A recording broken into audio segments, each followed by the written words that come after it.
So welcome to the Bend Academy of Art charcoal portrait demo. This is about a 20-minute little video that was condensed down from about 3 hours of demonstration time for the intermediate portrait drawing class at the Bend Academy of Art. This was done from a reference that I shot at the Portland, Oregon BLM protests back in August, and this was one of probably 8 or 10 shots of this individual that I took during the protests and the riots up there. The reason I chose this was to highlight some of the expressiveness of his gesture and the extreme nature of his emotion, and that's a lot of what the intermediate portrait drawing class has been about, experiencing through our work the raw emotional content of our subjects, manifesting that through our mark making.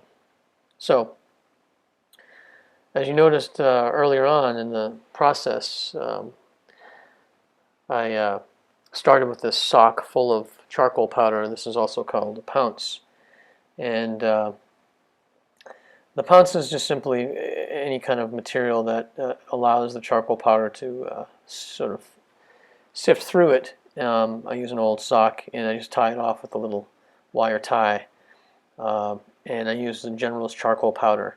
And I started this drawing with just a really loose gestural marks. Started off just sort of thinking quickly about the composition and about the placement, making certain decisions like the angle of the head. Do I want the angles of my drawing to replicate exactly the angles of my reference, whether that reference happens to be a photograph in this case or a live model. The early stages of working with this kind of process and this type of material allows for a lot more freedom in changing and keeping the drawing process and aesthetic energized, exciting, and active and alive. The nice thing about working in this sort of open form process as opposed to a closed form process is that on the fly I can make quick changes and adjust anatomical things or adjust atmospherical effects, and as you see, immediately I decided that I was going to adjust the angle of his head, make it a little bit more extreme than in the photograph. And I did this because from the beginning of the stages of drawing this, I decided that the emotion that I was feeling from this character, from this guy at the protest, was such that a twist in the head and a little bit more of an extreme angle of the neck and in the arm, and that anatomical relationship between the scapula and clavicle and deltoid and upper pectoralis region with the neck as that comes down from the sternocleidomastoid. I thought that twisting and raising would add a little bit more dynamism to the drawing. In our intermediate portrait drawing class, a lot of what we've been talking about is emotional content and dynamism, and this sort of carries over into our intermediate figure drawing class, where we talk a lot about how to take our specific rendering skills that we develop through our academic training, measuring and understanding light and shadow, value structure, anatomical development, and then what to do with that, what's the next stage. And some of that has to do with movement, energy in the mark making, and a lot of that has to do with the idea or the concept of dynamism. So there's already a great dynamic in this photo reference, but I was trying to push it beyond that with my process, and the mark making from the early stages holds on to the energy that you put into it. So whatever you have in your state of mind at that moment that you make those marks is sort of a permanent record inside that drawing or inside that painting.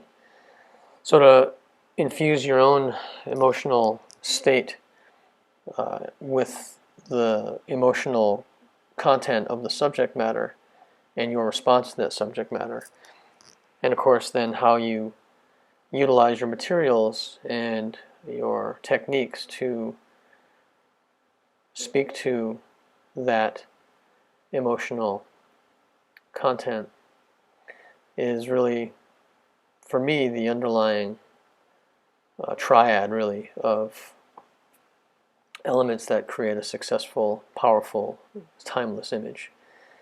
And I talked to my students about this when I was doing the demo, and in fact one of my students asked if I could reiterate that in this video.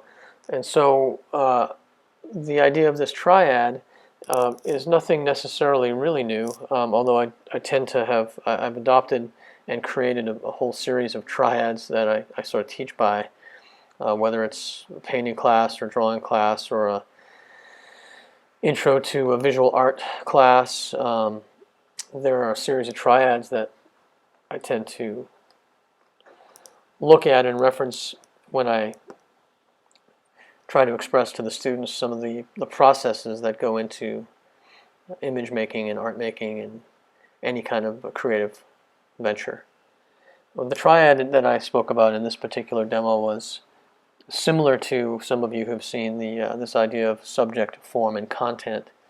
And it's really the same idea. I was expressing to the students during the demo that there's the subject matter that you're drawing or painting, and then there's the intention that you have going into the piece itself. What's your intention? What's your underlying drive or goals? What are your goals, or what is the main reason, or what are the main reasons that you even decided to make this image? And in this case, in realism, in observational realism, whether it's from life or from photos, or both, why have you chosen this particular model or this particular subject matter, and what moves you so deeply about this individual or this particular group of individuals or this scene, moves you so deeply that you are inspired to action, and the action in this case happens to be drawing with this chosen medium, with this particular technique, which leads us to the third leg of the triad, or the third element of the triad, which is the form, or the formal qualities. And the form can take the shape of two-dimensional, three-dimensional, 4D, which is time-based materials and time-based expressions through performance art, film, video, etc. But in this case, the form just happens to simply be charcoal on paper. But it's not really just that, it's what you do with the form. So within that form, or the third leg of the triad, we have not just the materials, but we have what we do with those materials. And in fact, that starts to sort of talk about the idea of technique or language or technical narrative. And so when you have the three legs, which again, subject, form, and content, subject could be the actual, in this case, photographic reference, or the model, or the still life, or the landscape in front of you. That would be the subject. Form, as we just talked about, would be the materials that you use and how you decide to employ those materials. And then content is, again, as we spoke about at the beginning, is the intent. So the content is sort of the intention behind the artist, or in other words, the narrative. Could be seen as a story, narrative, sort of synonymous in a way, but it's what your mind and your emotions bring to those two other legs of the triad. So ultimately, when all three, if all three of those legs are communicating in harmony, what you then have is this unified, harmonious relationship, or harmonious unity. So when the intent or the content or the narrative is directly informed by the subject matter informing the intent, and then of course the technique or the form is a derivative or derived from or a result or manifested because of the relationship of the intent or intention, mind or the mindset or the emotional content of the artist, driven by the information of the subject, to create a particular kind of visual language or visual narrative. And so in other words, some might call this a technical narrative when you have the subject matter, and you have the materials, and then you have the sort of the objective, the natural, the nature of the subject matter, inherent nature of the subject matter, and then you have the artist response or the direct response to that subject matter, emotional response, and then you have the manifestation of materials and techniques through that emotional response, and because of that emotional response. When all three of those things are harmonious and functioning together, then you have this idea of unity. And so with this particular piece, as you see, I've gone sort of through these different stages. It started off as this really loose, gestural, soft, atmospheric mark making with the pounce and soft charcoal. And as I moved into more of a specific rendering of anatomy and rendering of form and shape, I chose to pull out the willow charcoal. It's a little bit more control, and once I was able to establish some specific direction with anatomy and expression in the face, and overall sort of large general shapes, then I took that next step into the exploration of the narrative and the exploration of my emotional response to the subject matter, and I decided I needed to go darker. I needed to throw some wetness around, and so I grabbed some of my denatured alcohol. You got to be careful with this stuff. I was using a mask, a respirator. I had the Honeywell air filter going at full steam ahead on the floor right next to the easel, because I had charcoal powder, charcoal dust, and denatured alcohol with a brush, as you see now. And that stuff gets in the air, and it's probably not super toxic, but it's also probably not highly recommended to breathe that stuff a lot. So I spent probably about 45 minutes, or maybe 40 minutes, with the brush, wet brush, and dipping it into the denatured alcohol. I had a spray bottle. When you dip the brush, you can use acetone, which is way more toxic, and you can use water as well, but the nice thing about the alcohol is that it creates a beautiful sort of crusty film that's easily erased, moved around and manipulated, and it dries, evaporates really quickly on the paper, so it's almost immediately becomes dry and workable and erasable, just as if you were drawing with just regular willow charcoal. But the nice thing is that you get this really nice painterly, almost ink-like aesthetic. So once I spent some time on that, I then decided to come back in with some erasers, to lighten some of the darker values up. And then, as you see here, I've got the small stumps, paper stumps, blending stumps, as well as at this point I'm pulling out the darker compressed charcoal pencils, and the range is from, I'm working from like a soft 4B all the way up to like a 2H, and trying to get some of those rich dark values, as well as really at this point getting more towards the refining of the drawing, still holding on to the energy and the feeling and the emotional content that I was hopeful to establish earlier on. So I'm working, and I'm really still a subtractive and additive method all the way through.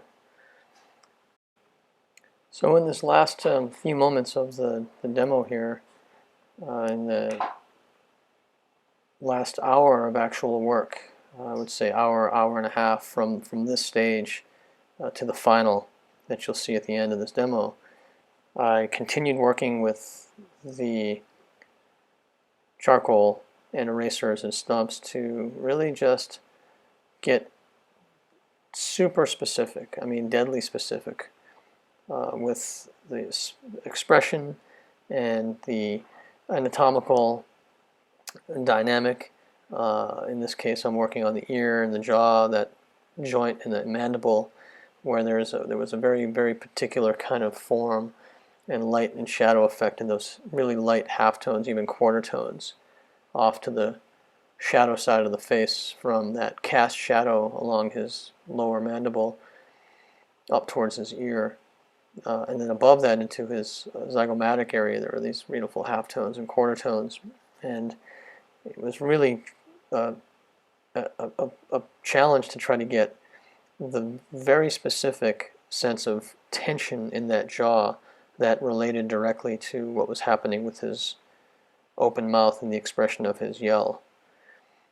And then after I finished really refining the face, I think I spent probably the last half hour, maybe 45 minutes, which is not in this video, but after the end of this demo, I spent about another 45 minutes, I guess, maybe an hour, refining and losing some of the form in the arm. I refined the drawing of his right arm, spent some time refining the anatomy of his neck and arm area, specifically the right arm, and then decided in the last few moments that I was going to really obliterate some of that form to push it back into the energy of the background, and that unification of figure and ground, that space and atmosphere moving in and out of the figure itself was incredibly important for me in this particular piece.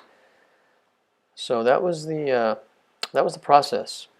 And again, it's really just pretty simple materials. I'm working on a Strathmore 400 series drawing paper, willow charcoal powder by Generals, some Generals charcoal pencils, paper stumps, kneaded eraser, some little click mechanical vinyl erasers. Tombow makes those, and that's it. Plus the denatured alcohol and a homemade pounce.